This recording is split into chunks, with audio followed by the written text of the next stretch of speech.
मोमो बंदर और पिज़्ज़े का सीन। एक जंगल में एक बंदर था जिसका नाम मोमो था। उसे ज़मीन पर एक चमकता हुआ स्मार्टफोन मिला जो किसी पिकनिक वाले ने गिरा दिया था। मोमो ने बटन दबाया। फ़ोन बोला, आप क्या ऑर्डर करना चाहते हैं? मोमो ने सर खुजाया और ज़ोर से बोला, बनाना पिज़्ज़ा।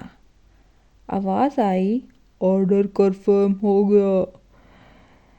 30 मिनट बाद एक कंफ्यूज्ड डिलीवरी बॉय जंगल के किनारे आया, हाथ में एक बड़ा गरम पिज़्ज़ा बॉक्स लिए हुए।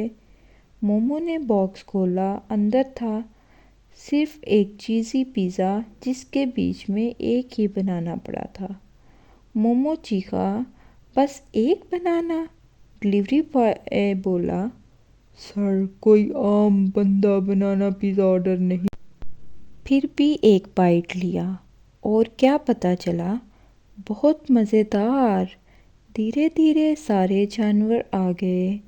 हाथी ने वाटरमेलन पिज़्ज़ा, ज़ीब्रा ने black and white chocolate pizza और क्रोकोडाइल ने एक्स्ट्रा क्रंची पिज़्ज़ा ऑर्डर किया।